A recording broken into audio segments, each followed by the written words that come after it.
اعوذ باللہ من الشیطان الرجیم، بسم اللہ الرحمن الرحیم۔ سب سے پہلے یہ آپ ویڈیو چیک کریں، اس کے بعد بات کرتے ہیں۔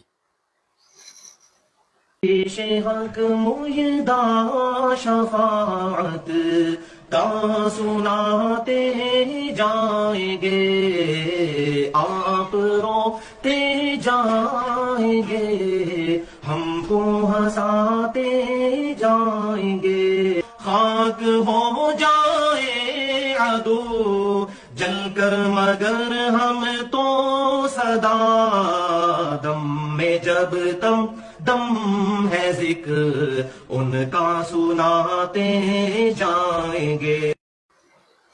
تو دوستو، آپ نے سنا ہوگا، اس کا نام ہے محمد علی انجینئر جیلم کا ناٹک۔ تو یہ سرکار علیہ الصلوۃ والسلام کی نعت پڑھ رہا تھا۔ یہ کلام امام اہل سنت امام احمد رضا خان فاضل بریلوی رحمۃ اللہ تعالی علیہ آپ کا لکھا ہوا کلام یہ پڑھ رہا تھا۔ تو میں نے جب سنا تو میرا بتانے کا مقصد، ویڈیو میں آنے کا مقصد یہ ہے کہ دیکھیں، یہ سرکار علیہ الصلوۃ والسلام کی نعت پڑھ رہا تھا تو کتنا پیارا اس کی آواز تھی۔ اے کاش کہ یہ اسی طرح نبی علیہ الصلوۃ والسلام کے ذکر کرتا رہتا، اور یہ اس طرح بھی کمائی کر سکتا تھا کہ سرکار نبی علیہ الصلوۃ والسلام کی نعت پڑھتا اور نیٹ پہ ڈالتا، لوگوں میں یہ کامیاب ہو جاتا۔ تو یہ گمراہ ہو گیا، یہ کافر ہو گیا۔ یہ کافر اس لیے ہوا کہ یہ صحابہ کرام کے بارے میں پھونکتا ہے۔ پہلے اس نے شروعات اللہ تعالیٰ کے ولیوں سے کی، پھر آتے آتے حضور نبی علیہ الصلوۃ والسلام کے صحابہ تک یہ پہنچا، پھر اس کے بعد حضرت امیر معاویہ کو تو معاذ اللہ اتنے برے الفاظ سے یہ یاد کرتا ہے، اللہ رب العالمین اس کو ہدایت عطا فرمائے، اور پھر چلتے چلتے یہ اللہ تعالیٰ کے انبیاء تک پہنچا۔